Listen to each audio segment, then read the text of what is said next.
अध्याय में भक्ति योग का वर्णन।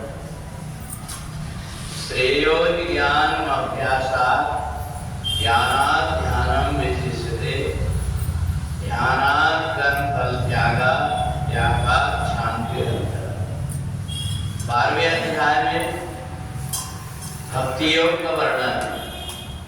भक्ति योग में भगवान ने कहा भक्ति करने का धीरे धीरे अभ्यास करना पड़ता है।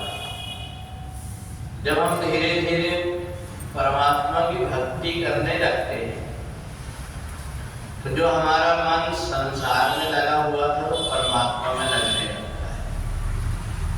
पर केवल मन को लगाने मात्र से हमें भक्ति प्राप्त नहीं हो जाए।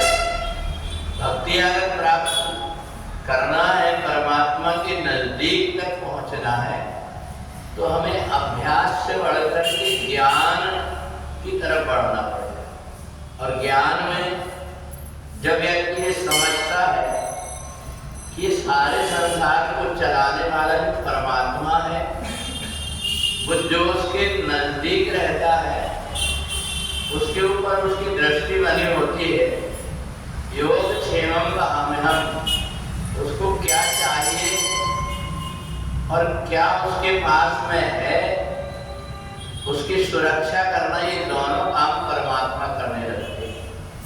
श्रेयो ज्ञान अभ्यासात् ज्ञानात् ध्यानं विशिष्यते।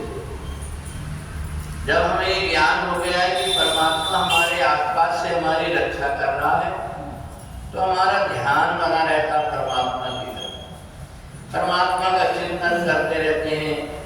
जहाँ कहीं बैठे हैं परमात्मा के स्वरूप का, कि परमात्मा कितना दयालु है।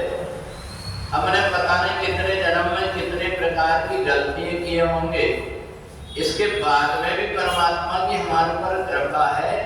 उसने हमको मनुष्य शरीर दिया और मनुष्य शरीर देकर के 2 नेत्र दे दिया, हाथ और पैर दे दिया। अगर ये नहीं होते तो भी हमारा जीवन अधूरा होता। तो ऐसा ध्यान करके परमात्मा का बार-बार चिंतन जब व्यक्ति करता है तो उसके मन में परमात्मा की तस्वीर उभर जाती है।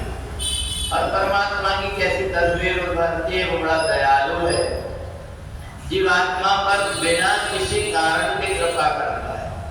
माता पिता तो बेटे को इसलिए पालते हैं कि बड़ा होकर के हमारी मदद करेगा, पर हेतु रहित कृपाल परमात्मा बिना किसी प्रकार के कुछ चाहे हुए जीवात्मा के ऊपर कृपा करता है। तो इसलिए परमात्मा का जब हम ध्यान करते हैं तो ध्यान के बाद आता है कि कर्म फल का त्याग।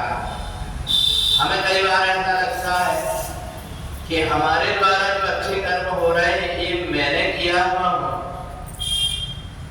तो ध्यान करने वाले व्यक्ति को तुरंत याद आ जाता है कि मैं जब पैदा हुआ था तो मेरे पास तो कपड़े भी नहीं थे, छोटे छोटे हाथ थे, मैं भी परवश था, मेरे को कोई पालने वाला चाहिए था, और नहीं तो मेरा जीवन आगे नहीं बढ़ पाता। तो उसको इस बात का ज्ञान हो जाता है कि नहीं, मेरे से जो अच्छा कर्म कराया है परमात्मा मेरे लिए कुछ अच्छा चाहते हैं, आगे मेरे लिए और अच्छा। तो मेरे पास में शास्त्र भी दे दिए, मेरे को बुद्धि भी दे दिए, और मैंने अच्छे कर्म में अपने आप को लगा लिया। ऐसा जब ज्ञान हो जाता है तो परमात्मा के बिल्कुल नजदीक पहुंच जाता है। तो परमात्मा के लिए जो कुछ भी करता है उसके मन के अंदर कोई प्रकार का एहसान नहीं आता, अभिमान नहीं आता। उसके मन के अंदर एक ही बात लगती है, अभी तो इतना कराया है, शायद इससे और कोई बड़ा काम कराने वाला होगा, और तुमने ही इतना सक्षम बनाया। व्यक्ति के पास में सब कुछ रह करके अगर उसका मन ठीक नहीं है तो कुछ भी नहीं कर सकता। भले कितना भी धन संपत्ति रहे, परंतु अगर उसका मन परमात्मा में नहीं लगा, मन अगर बिगड़ा हुआ है उसका, तो केवल कुत्ते जैसे देखरेख कर सकता है उस धन की, परंतु उसका उपयोग नहीं कर पाता। तो भगवान कहते हैं कि जो व्यक्ति ज्ञान के द्वारा ये समझ लेता है कि मेरा अगर संसार में कोई हित करने वाला है, मेरा अगर कोई और अपना है, वो है केवल परमात्मा। सुर नर मुनि सबकी यह रीति, स्वार्थ लाभ करई सब प्रीति। ये जितने सब स्वार्थ के कारण प्रेम करते हैं, पर एक परमात्मा है जो बिना किसी स्वार्थ के कृपा करता है। ऐसा मान करके जब उसकी बुद्धि परिपक्व हो जाती है और परमात्मा से जुड़ जाता है, तो परमात्मा को लगने लगता है ये मेरा है और मैं इसका।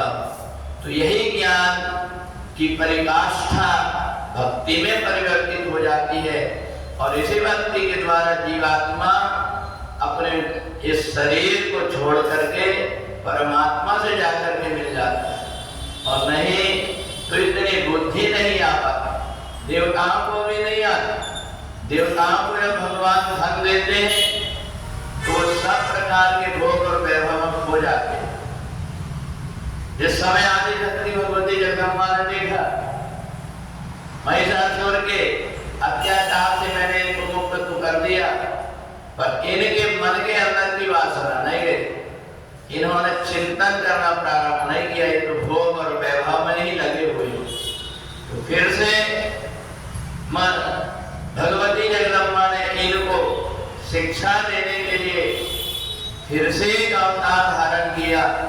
शुंभ और निशुंभ नाम के देवता, जिनके बाद में रक्तबीज, चंडमुंड, अनेक प्रकार के योद्धा थे।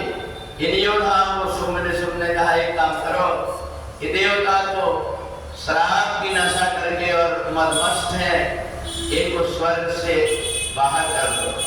सारे देवताओं को स्वर्ग से बाहर कर दिए।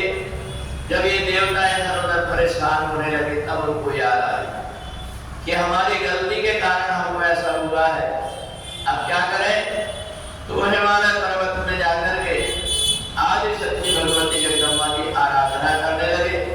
उस समय माता पार्वती जी स्नान करने के लिए जा रहे थे।